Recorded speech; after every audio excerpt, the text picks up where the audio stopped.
주님을 찬양합니다. 할렐루야. 오늘 밤도 하나님께서 우리에게 크신 은혜를 베풀어 주실 줄 믿습니다. 오늘 같이 나누실 하나님의 말씀, 마태복음 8장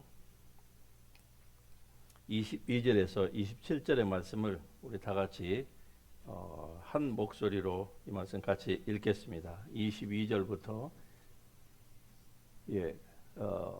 같이 합니다. 23절 시작합니다.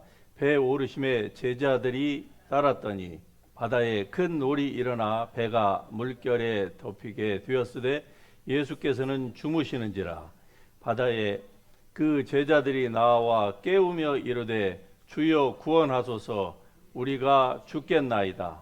예수께서 이르시되 어찌하여 무서워하느냐, 믿음이 작은 자들아 하시고 곧 일어나서 바람과 바다를 꾸짖으시니 아주 잔잔하게 되거늘 그 사람들이 놀랍게 여겨 이르되 이가 어떠한 사람이기에 바람과 바다도 순종하는가 하더라.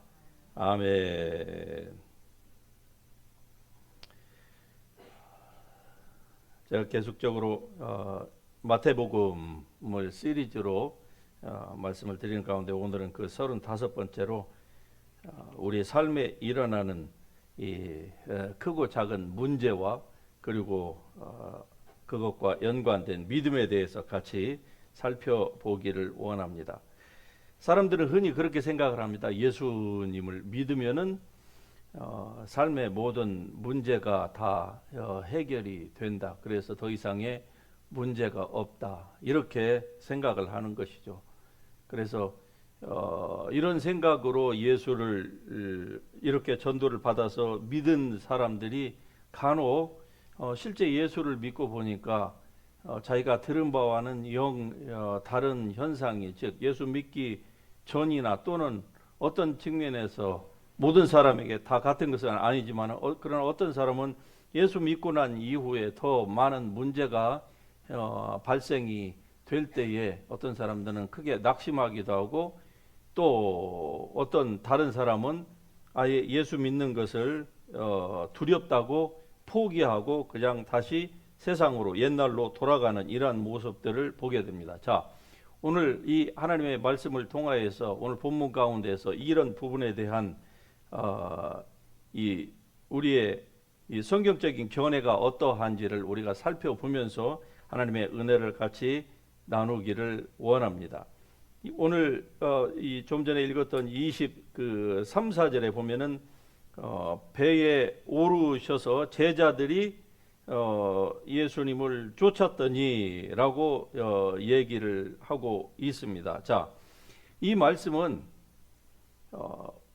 예수님께서 사실 이 본문 말씀에는 되어 있지 않지만은 그러나 마가복음에 가서 보면은 예수님께서 하나님의 나라에 대해서 가르치신, 즉 하나님의 나라, 천국은 어떠하다 하는 것을 비유로 가르치신 그 말씀에, 그 가르침에 가르치신 그 동일한 날에 이 일이 일어났다고 하는 사실입니다. 즉 하나님께서 하나님 나라에 대해서 무엇이라고 가르치셨느냐, 하나님의 나라는 마치 그 씨앗을 농부가 땅에 심는 것과 같다, 이렇게 말씀을 하셨어요. 그래서 겨자씨의 비유가 바로 이 오늘 예수님께서 지금 이 제자들에게 이 바다 건너편, 호수 건너편으로 건너가자고 한 이 사건 바로 직전에 예수님께서 이 말씀을 사람들과 그리고 제자들에게 예수님이 가르치시고, 그리고 이제 이 사건으로 진입하게 된 것입니다.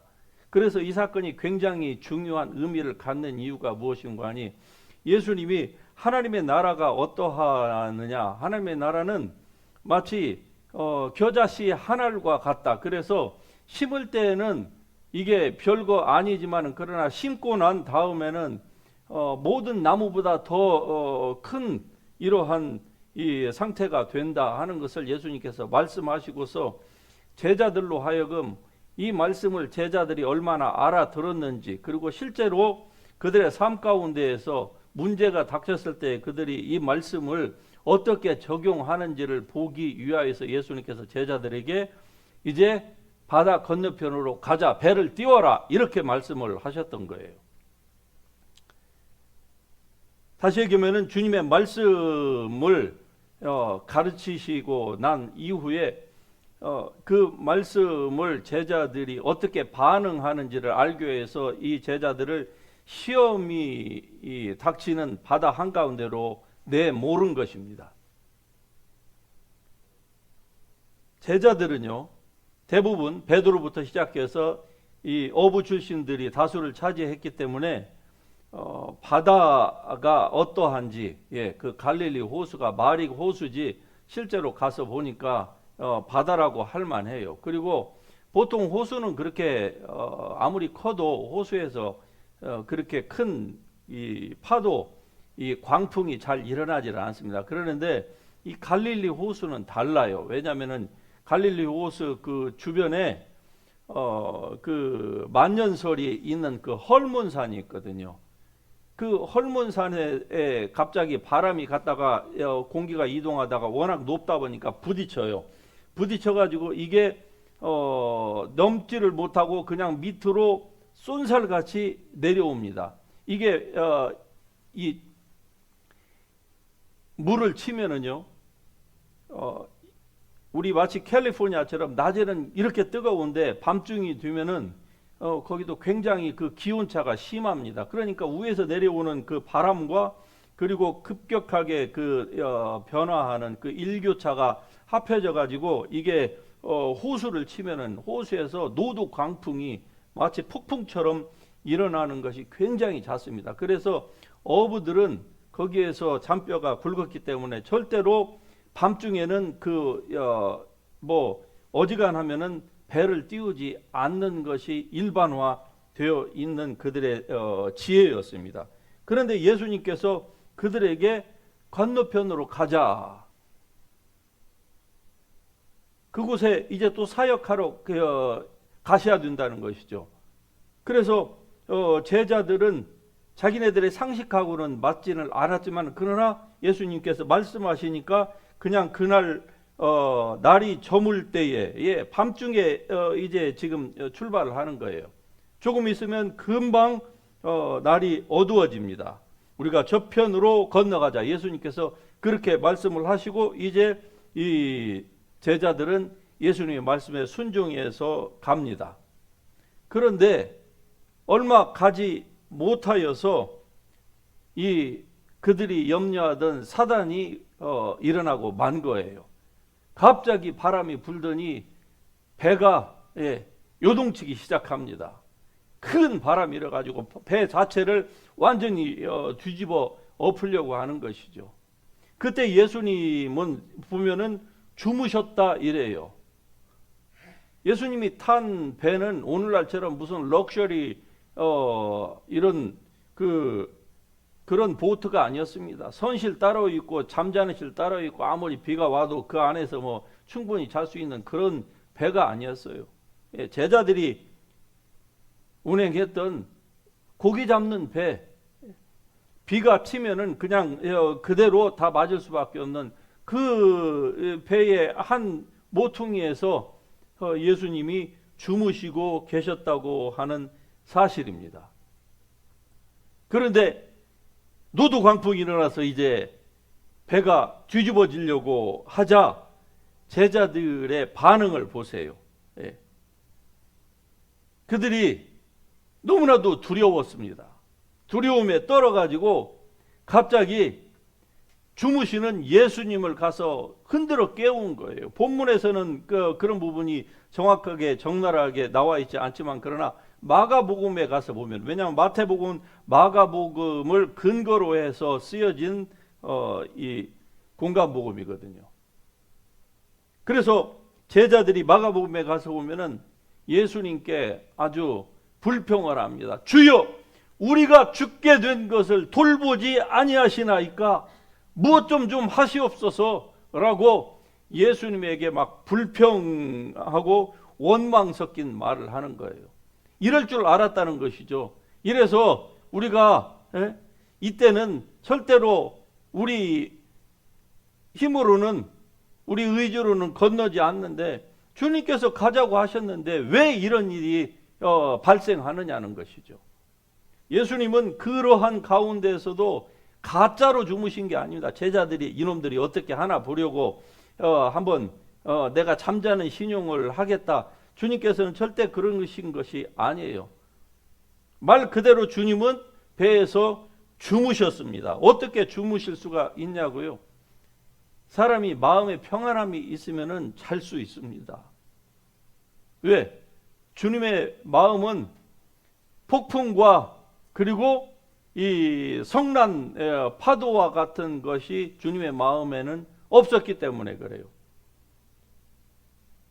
바로 예수님은 전지전능하신 하나님이셨기 때문에 비록 육체로는 주님께서 피곤하셔서 이 쉼이 필요했지만 그러나 주님의 마음은 늘 하늘과 같은 평화가 있었던 것입니다. 그래서 주님은 이거 플러스 육체의 피곤함 같이 해서 그렇게 이 파도가 치는 이러한 때에도 주님은 평안히 주무실 수가 있었던 것입니다.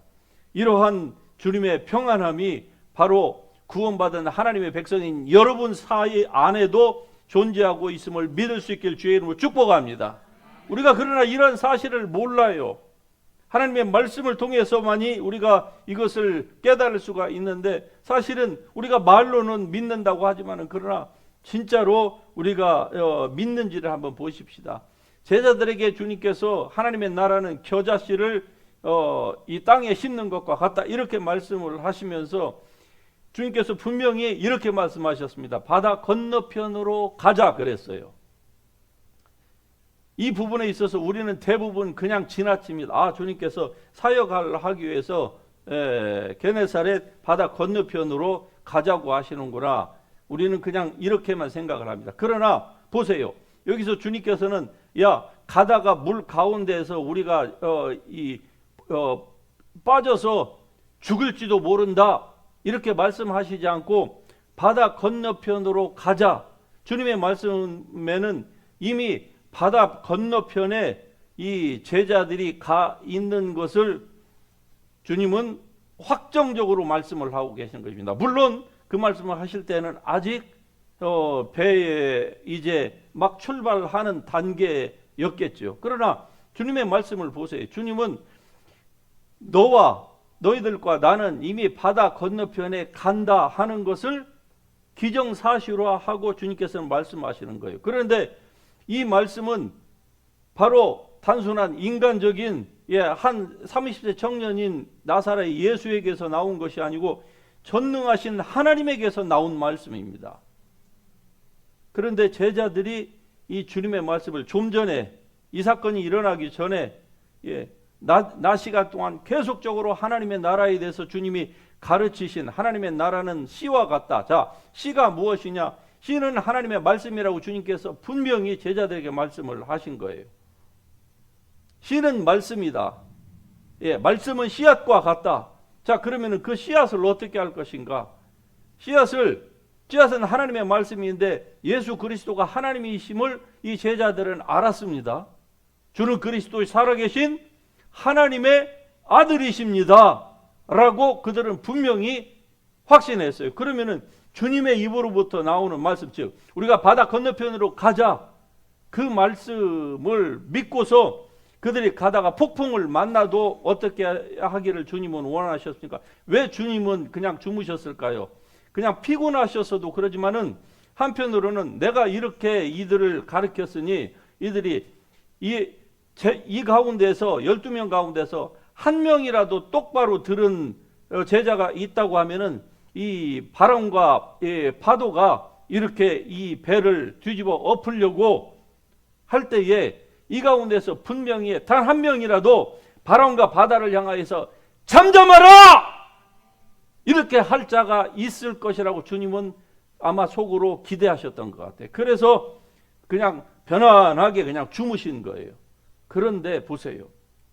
이 가운데서 단 한 명도 가르칠 때는 우리가 그렇게 하겠습니다 라고 분명히 다들 대답을 했겠지만 실제적으로 삶에 문제가 생기니까 어떻게 합니까? 다들 두려워가지고 떨면서 공포 가운데에 죽음의 그 세력에 압도가 되어가지고 아무것도 생각이 나지 않고, 심지어는 거기서 주무시는 지금 예수님에게 아니 주님 좀 일어나서 노를 같이 젓든지 아니면 좀 물 좀 퍼가지고 밖에다가 좀 이걸 조금이라도 좀 도와주세요. 말하자면 이렇게 얘기하는 게, 그분이 주님이라고 하는 사실을 그냥 까마득하게 그냥 잊어버린 거예요.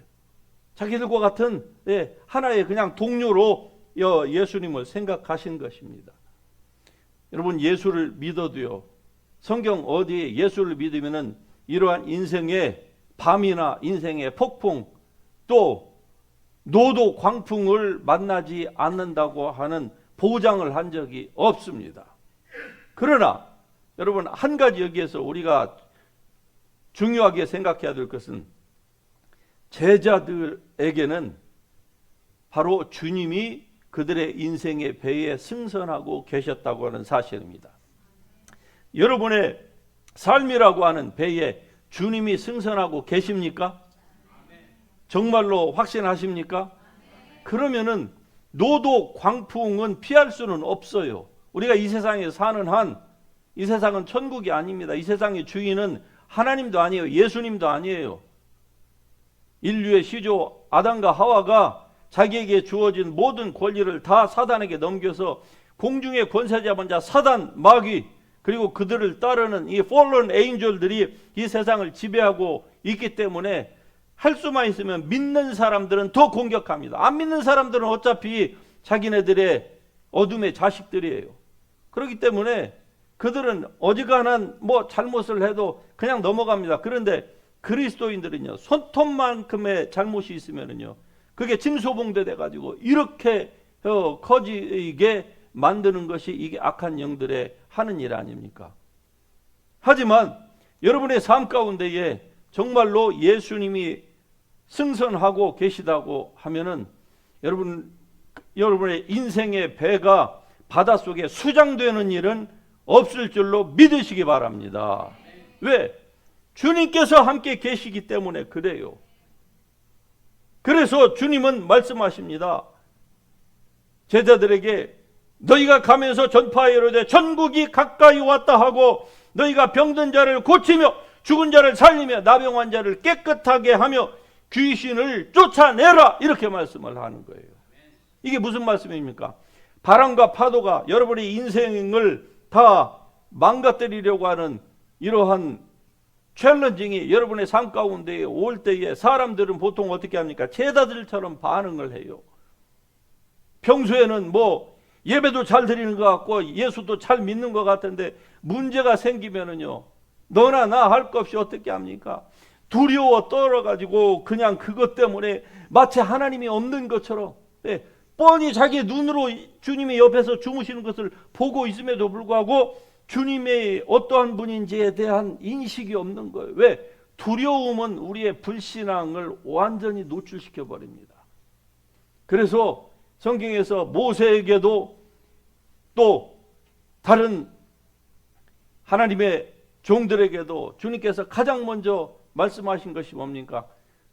Fear not! 할렐루야! Fear not! 두려워하지 않는 것이 굉장히 중요합니다. 두려워하면은요, the spirit of fear, 오직 하면은 두려움의 영이라고 했을까요? 사람이 두려워할 때는요, 자기도 모르게 그 두려움의 귀신에게 덮어 씌워지는 거예요. 그래서 그럴 때에 정신을 바짝 차릴 수 있기를 주의 이름으로 축복합니다. 그 두려워하지 않는 것이 굉장히 중요해요. 그래야 제정신이 드는 겁니다. 두려워하는 가운데에서는요, 아무것도 못해요. 온 몸이, 이 세포 하나하나까지도 마치 그냥 다 날카롭게 칼처럼 서 있는 그런 상태를 사람이 유지할 수밖에 없는 겁니다. 그때는 주님의 말씀, 아니 주님의 앞에 있는데도 불구하고 전혀 주님이 보이지를 않는 것입니다. 그러나 주님께서 제자들에게 요구하셨던 것은 무엇입니까? 너희가 귀신을 쫓아내듯 질병을 향하여서 명령을 하고 병을 고쳐 나가듯 마치 이 바람과 바다도 잔잔케 하는 것이 바로 하나님의 뜻이었습니다. 여러분도 그렇게 할 수 있기를 주의 이름으로 축복합니다. 이건 하루아침에 되는 것이 아닙니다. 그러나 하나님의 말씀을 여러분과 제가 늘 마음속에 심어야 돼요. 왜? 하나님의 말씀은 씨앗이라고 했습니다. 씨앗은 그 자체만을 가지고는 아무런 힘을 발휘를 못합니다. 그냥 씨앗 자체만 가지고서는 그 씨앗이 품고 있는 그 포텐셜 파워가 무궁무진함에도 불구하고 그 자체만 가지고는 아무것도 아니에요. 여러분, 성경 이 자체 가지고서 이게 뭡니까? 이건 그냥 하나의 인쇄된 그 북에 불과할 따름이에요. 그러나 이 말씀이 정말로 주님께서 말씀하신 것처럼 영이요 생명이 되려면은 그 말씀을 여러분의 심령이라고 하는 밭에 심어야 됩니다. 그래서 Blessed are those who meditate the word of God day and night. 하나님의 말씀을 주야로 묵상하는 이러한 좋은 습관을, 경건의 훈련을 여러분이 매일같이 해야만 합니다. 문제가 생겼을 때 하기 시작하면은요, 그때는 이미 too late이에요. 이미 그 파도와 광풍에 자기가 탄 배가 이미 바닷속에 수장됐는지도 모르는 것입니다. 그래서 평소에 하나님의 말씀을 여러분이 심령에 심을 수 있기를 바랍니다. 씨앗을 심으면은 처음에는 싹이요 이삭이요, 이삭에 충실한 열매가 맺히는 것처럼 과정이 있습니다. 그래서 여러분이 이 말씀을 여러분 속에 계속적으로 심을 수 있어야만 하는 것입니다. 주님께서 뭐라고 말씀하십니까? 너희가 어찌하여 이렇게 무서워하느냐? 믿음이 적은 자들아. 제자들이 그랬던 것처럼 오늘 우리도 이렇게 두려움에 사로잡힐 수가 있는 것이죠. 그러나 여러분, 하나님의 말씀을 여러분이 하나님처럼 대하고 이런 좋은 경건의 습관을 여러분이 들인다고 하면은 이런 어려움들이 제자들에게 닥친 것처럼 여러분의 삶에도 언제든지 닥칠 수가 있는 것입니다. 그러나 그때도 우리는 두려워할 필요가 없는 거예요. 왜? 하나님의 말씀을 평소에 가슴속에 심은 사람은 보세요. 이때에 이 마음의 평강이 주님에게는 있었지만 제자들에게는 이 평강이 없었어요. 주님이 아무리 말씀하셔도 이 말씀을 가슴속에 심지를 않았어요. 자기 마음에. 그러나 예수님은 이 마음에 평강이 있었습니다. 어느 정도 평강이 있었느냐? 폭풍우가 비가 양동이로 붙듯이 쏟아 부어지고 배가 이래편주로 뒤집어 전복되려고 하는 가운데에서도 주님은 이 마음에 평강이 있었기 때문에 일어나서 제자들을 꾸짖으시고, 그리고 바람들어 바람아 잔잔하라, 폭풍아 잔잔하라 명하시자 즉시로 바람과 파도가 잔잔해졌습니다. 어떻게 이런 일이 일어날 수 있을까요? 예, 일어날 수 있다는 것을 예수님이 보여주십니다. 만일에 예수님이 폭풍에게만 잠잠하라 하고 파도에게는 말씀하시는 것을 그쳤다고 하면은, 바람은 잔잔해졌으니까, 바람 때문에 이것이 일어났으니까 이 파도도 언젠가는 잔잔해지겠죠. 그러나 즉시로 잔잔해지는 일은 없었을 것입니다.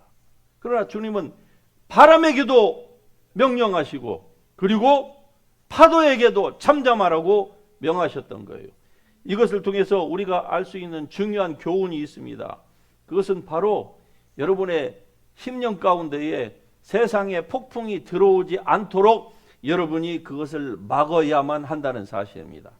만일에 폭풍이 여러분의 마음 가운데에 들어오도록 한다고 하면은 여러분의 인생에는 벌써 노도 광풍이 일어남으로 말미암아 여러분의 인생의 배가 좌초될는지도 모르는 것입니다. 그러므로 여러분의 삶 가운데서 직면하는 문제가 질병입니까?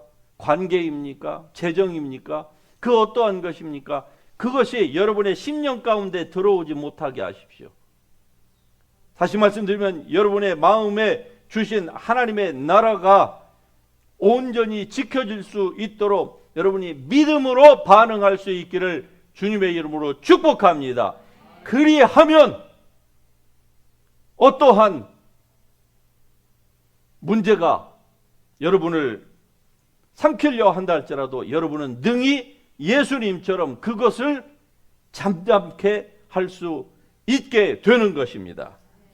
결론적으로 오늘 이 말씀을 통해서 우리에게 주시는 하나님의 이 은혜는 문제 자체가 아니라 그 문제에 대한 우리의 믿음이 문제라고 하는 사실입니다.